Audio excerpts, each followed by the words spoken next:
Hai, pada episode sebelumnya sudah terkuak kalau kemunculan hantu leak itu dilatar belakangi oleh Maryam yang punya ilmu rawa rontek.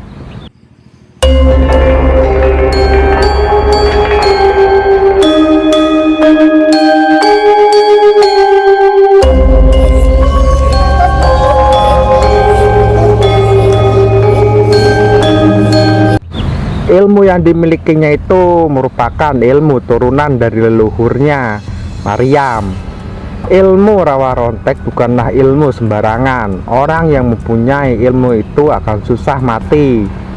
Hal inilah yang terjadi dengan Maryam. Bu Riase sudah berkali-kali membunuh perempuan itu, tapi tetap saja Maryam hidup kembali seperti sedia kala. Namun nasib buruk tetap menimpa perempuan malang itu. Maryam dibunuh oleh keluarga Raden Slamet dan Nyai Devi karena dia kepergok sedang bercinta dengan putranya Husein. Saat itu tubuh Maryam dibungkus dengan kain hitam lalu diikat dengan sangat kuat. Ia juga ditusuk dengan kandik yang sangat sakti yang bisa menahan ilmu rawa rontek. Namun perlu diketahui, dengan tertancapnya kandik itu bukan berarti Maryam tidak bisa bangkit kembali. Itu hanya bisa menahan Maryam saja. Setelah Maryam diikat dan ditusuk dengan kandik yang sangat sakti, ia pun dilempar ke dalam lembah Nganten Mate selama berpuluh-puluh tahun. Dia terjebak di dalam lembah itu hingga pada suatu hari ada seorang pengembala kambing yang sedang mencari rumput, dan dia tidak sengaja menemukan jasad si Maryam. Pengembala itu lalu mencabut kandik sakti dari tubuhnya Maryam. Saat itu juga Maryam pun bangkit. Raga Maryam sudah dirasuki oleh demit. Dia mulai meneror warga kampung Begendeng. Perlu diketahui kalau lelaki Parubaya yang mencabut kandik dari tubuhnya Maryam itu bernama Sarjono. Dia sangat ketakutan melihat sosok manusia yang dibungkus dengan kain hitam terbang dan menghilang. Dengan tergesa-gesa, Sarjono itu naik ke permukaan. Saking paniknya, dia meninggalkan karung rumput dan arit di dalam lembah Nganten Mate. Kemudian Sarjono lari terbirit-birit sambil teriak minta tolong di jalan setapak. Sarjono sempat berpas-pasan dengan salah satu penduduk. Dia pun menjelaskan apa saja yang dilihatnya, tapi si penduduk itu malah tertawa mendengar cerita Sarjono. Dia tidak percaya apa yang sedang diceritakan Sarjono. Ia pun lari lagi menuju perkampungan, dan setibanya di sana, Sarjono mengetuk rumah sesepuh atau pimpinan kampung. Pemimpin kampung itu bernama Ki Badrun. Tak lama kemudian pintu pun dibuka Ki Badrun. Muncul tubuhnya kurus dan dia mengenakan pakaian serba hitam. "Ada apa ngetuk pintu kayak orang kesurupan?" tanya Ki Badrun. "Ki, saya ketemu demit di lembah Nganten Mate," jawab Sarjono dengan napasnya ya ngos-ngosan. "Halah, jangan ngawur kamu, di kampung kita ini tidak ada demit," timpal Ki Badrun. "Sumpah Ki, aku melihat ada sosok manusia yang dibungkus kain hitam. Juga ada kandik yang tertancap di tubuhnya. Dan aku tidak sengaja mencabut kandik itu. Lalu sosok demit itu pun terbang dan menghilang." Sarjono menjelaskan dengan rinci, berharap Ki Badrun percaya padanya. Setelah itu Ki Badrun pun terdiam. Dia sebagai ketua kampung memang pernah mendengar tentang legenda pemilik ilmu rawa rontek yang terkubur di lembah Nganten Mate. Namun selama ini Ki Badrun menganggap legenda itu hanya dongeng.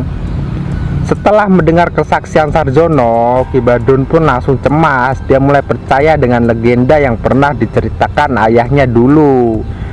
"Sarjono, di mana?" tanya Ki Badrun. "Kalau tidak salah aku tinggalkan kandiknya di lembah itu Ki," jawab Sarjono. "Ikut aku ke lembah itu," pinta Ki Badrun. "Aku tidak sanggup Ki kalau 2 orang saja yang ke sana. Aku kapok," jawab Sarjono. Dia pun pamit begitu saja. Ki Badrun beranjak ke kamarnya. Ia mengambil pisau yang dibungkus dengan kain warna putih. juga beberapa helai daun kelapa kering yang biasa digunakan untuk mengusir demit. Tentu saja itu bukan daun kelapa sembarangan. Ki Badrun biasa membakar daun itu untuk berbagai ritual termasuk pengusiran setan. Di lahan-lahan angker, Ki Badrun pun pamit ke istrinya. Dia langsung menuju lembah Nganten Mate. Sepanjang perjalanan, setiap ada orang yang berpapasan dengan Ki Badrun, mereka pasti menundukkan kepala mereka ke Ki Badrun. Rasa hormat kepada Ki Badrun sebagai ketua kampung. Setibanya di lembah Nganten Mate, Ki Badrun melongok kepalanya ke dalam lembah. Lembah itu dipenuhi kabut. Dia mencari keberadaan kandik yang tertancap di tubuh demit itu, tapi Ki Badrun tidak dapat melihatnya. Perlahan dia pun menuruni lembah Nganten Mate. Dia berpegangan pada akar pohon yang menjuntai pada lembah itu. Setibanya di dasar lembah, dia langsung mencari keberadaan kandik, dan untungnya tak butuh lama Ki Badrun berhasil menemukan kandik sakti itu. Ukuran kandiknya cukup panjang. Kedua tangan Ki Badrun bergetar memegang kandik tersebut. Dia tidak menyangka kalau kandik yang dulu diceritakan oleh ayahnya ternyata benar-benar ada. Perlahan Ki Badrun menancapkan kandik itu di atas tanah. Lalu ia pun duduk sila.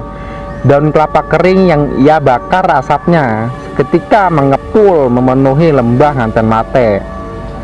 Tak lama kemudian terdengar suara raungan di langit biru. Awan itu sangat mengerikan, disusul gemuruh angin kencang yang mengguncangkan dahan-dahan pohon. Ki Badrun membuka matanya perlahan. Dia tampak panik dan langsung mencabut kandik yang tertancap pada tanah. Dan dengan tergesa-gesa, Ki Badrun memanjat lembah itu dan lari menjauh dari lembah Nganten Mate. Ia pun tiba di rumah. Wajah Ki Badrun tampak pucat. Istrinya menanyakan apa yang terjadi, tapi laki itu tidak mau menjawab.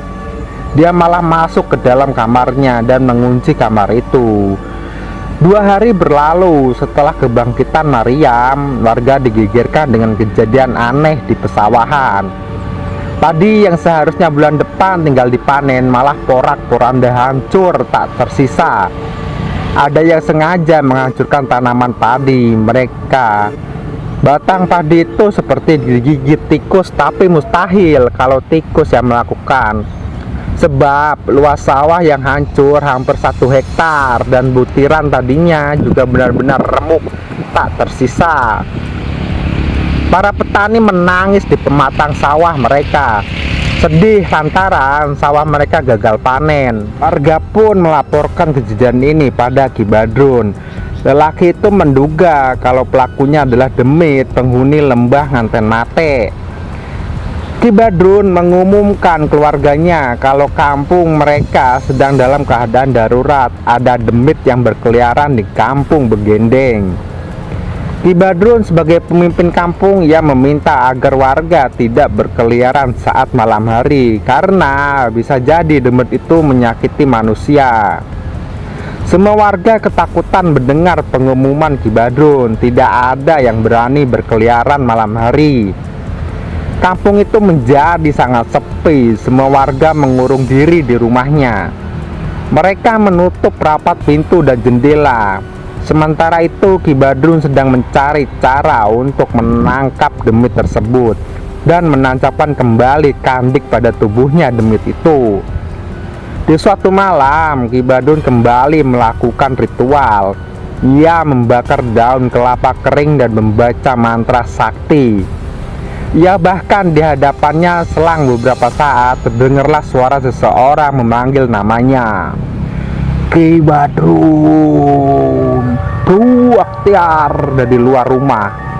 Itu suara perempuan. Ki Badrun membuka matanya dan mengintip dari celah jendela. Dia sangat terkejut saat melihat sosok manusia terbungkus kain hitam sedang berdiri di belakang rumah. Itu jelas si Maryam. Wajahnya pucat sekali, matanya merah melotot. Dia juga tersenyum mengerikan. Ki Badrun memberanikan diri. Dia raih kandik yang tergeletak di hadapannya dan lari keluar rumah untuk menancapkan kandik sakti itu. Namun saat itu juga Ki Badrun tiba di belakang rumah. Sosok Maryam terbang perlahan dengan lidah menjulur ke tanah sambil tertawa terbahak-bahak. Sebelum Maryam menghilang, dia sempat meludahi Ki Badrun tepat di kepalanya. Ludahnya bau busuk. Ki Badrun sampai mau muntah. Buru-buru Ki Badrun lari ke sumur untuk mencuci kepalanya. Sialnya, 2 hari setelah kepala Ki Badrun diludahi Maryam, ia langsung jatuh sakit. Rambutnya mulai berguguran hingga tampaklah luka di kepala Ki Badrun. Luka itu kian lama kian parah dan mengeluarkan nanah. Warga berbondong-bondong menjenguk Ki Badrun. Mereka heran dengan penyakit yang diderita Ki Badrun. Penyakit itu tidak pernah mereka lihat sebelumnya. Kondisi Ki Badrun semakin parah. Para tabib dari kampung tetangga berdatangan untuk mengobati penyakitnya. Tetapi tetap saja Ki Badrun susah disembuhkan. Dalam kondisinya yang semakin parah, Ki Badrun memanggil Sarjono. Dialah orang yang mencabut kandik itu dari tubuh Maryam. Sarjono pun datang ke rumahnya Ki Badrun. "Ada yang bisa saya bantu, Ki?" tanya Sarjono. Jawab Ki Badrun, "Mumpung aku masih hidup, aku mau berpesan padamu, Sarjono." "Perihal apa, Ki?" tanya Sarjono. Ki Badrun meraih kandik yang tergeletak di samping tempat tidurnya. Tangan kanannya bergetar karena terlalu lemah. "Kau yang mulai ini semua dan kau juga yang harus menyelesaikannya.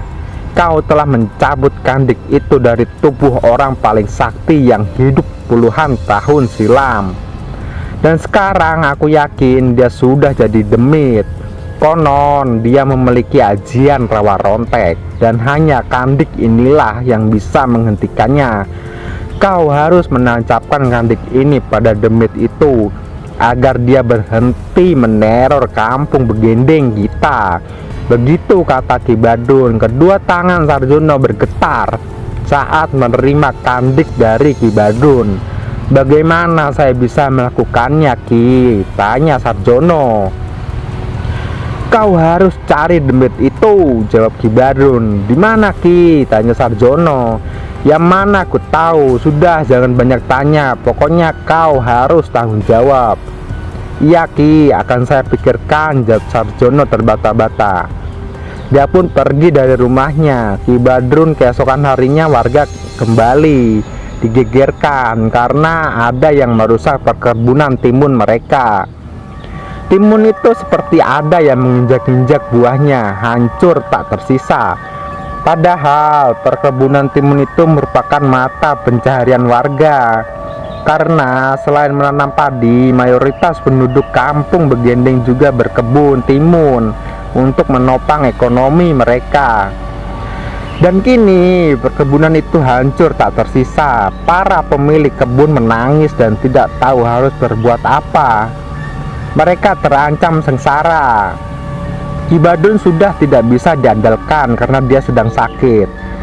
Dengan keadaan kampung yang parah saat itu benar-benar sedang kacau. Saat warga sedang meratapi kebun timun mereka, muncullah Sarjono. Dia bilang ke warga bahwa satu-satunya cara untuk menghentikan teror ini adalah dengan menangkap demit itu lalu menancapkan kandik sakti. Sarjono pun menunjukkan kandik itu kepada para warga. "Apakah demit itu bisa ditangkap?" tanya salah satu warga. "Pasti bisa, Ki Badrun," yang bilang. "Kalau demit itu bisa kita tangkap," jawab Sarjono. "Lalu caranya bagaimana?" tanya warga. "Kita jebak saja demit itu saat menyerang sawah kita, lalu jaga saja sebagian perkebunan kita yang tersisa. Selanjutnya aku yakin dia pasti akan memburu binatang ternak kita. Nah, sekarang kita harus kumpulkan kambing peliharaan di satu lahan untuk menjebak demit itu." "Wah, masuk akal juga idemu, Sarjono," timpal satu warga. Mereka pun mengumpulkan kambing peliharaan di sebuah lahan. Di sekeliling lahannya mereka buatkan pagar dari bambu. Warga benar-benar kesal pada demit yang sudah menghancurkan mata pencarian mereka. Malam pun tiba, warga berkumpul di sebuah lahan. Mereka bersembunyi di balik pohon. Setiap warga membawa senjata. Ada yang membawa golok, arik, tombak, dan jaring. Namun yang terpenting adalah kandik sakti yang dibawa oleh Sarjono. Kandik itu harus ditancapkan pada tubuh Maryam. Sudah berjam-jam warga bersembunyi di balik pepohonan. Sebagian dari mereka sudah ada yang mengantuk, tapi sampai saat ini belum ada tanda-tanda kemunculan demit. Selang beberapa saat, tiba-tiba terdengar suara wanita yang berteriak minta tolong. Suara itu semakin mendekat. Ternyata yang datang adalah salah satu warga. Dia adalah istrinya Sarjono. Sarjono pun tampak panik. "Ajis Kang, si Ajis Kang, Ajis!" Kesambet dengan napasnya yang ngos-ngosan. "Hah?" Kesambet timpal Sarjono. Dengan panik dia pun langsung lari ke rumahnya. Warga juga berbondong-bondong mengikuti Sarjono. Setibanya di rumah, Sarjono langsung masuk ke dalam kamar Aziz. Di dalam kamar itu, Aziz terbaring di atas tempat tidurnya. Kedua matanya melotot, baru-baru saja melihat penampakan setan yang paling seram. Aziz tak sadarkan diri. Sarjono mengguncangkan bahu putranya. Umur si Aziz ini sekitar 21 tahunan. Dia anak Sarjono satu-satunya. Aziz tetap berdiam. Dia tidak menjawab bapaknya. Dia mengalami trauma yang sangat parah. "Apa yang terjadi sama Aziz?" tanya Sarjono. Istrinya pun menceritakan kepada Sarjono saat malam dia sempat mendengar suara perempuan yang memanggil-manggil nama Husein. "Siapa Husein?" tanya Sarjono. Maka ia menggelengkan kepala, soalnya tidak ada orang yang bernama Husein di kampung ini. Maka ia melanjutkan ceritanya. Saat itu suara perempuan yang memanggil nama Husein semakin dekat. Malah suara itu seperti bersumber dari kamarnya Aziz. Karena penasaran, mereka pun beranjak ke kamar anaknya. Namun sayangnya pintu kamar Aziz dari dalam ditutup. Kesulitan untuk membuka pintu itu. Tidak lama kemudian Aziz berteriak histeris seperti ada sesuatu yang mengagetkannya. Maka itu juga panik dia mengintip dari celah bilik dan dia melihat sosok manusia yang terbungkus kain hitam sedang menindihi si Aziz. Maka itu istrinya pun lari ke dapur lalu mengambil sebuah golok pintu. Kamar anaknya dicungkil, maka berhasil masuk ke dalam kamar anaknya itu. Namun sosok manusia yang menindihi Aziz itu sudah menghilang entah kemana. Sementara Aziz melotot seperti kesambet setan. Mendengar cerita istrinya, maka Sarjono langsung marah. "Bajingan," kata Sarjono dengan nada tinggi. Dia yakin kalau sosok itu adalah demit dari lembah Nganten Mate. Memang betul yang dilihat Aziz itu adalah sosok Maryam. Dia mendatangi Aziz karena lelaki itu mirip sekali dengan Husein, kekasihnya dahulu. Terima kasih sudah menyimak cerita podcast dari channel dan Dusimi. Tunggu kisah-kisah lainnya ya. Tetap sehat, jangan lupa vaksin, dan salam mimpi buruk.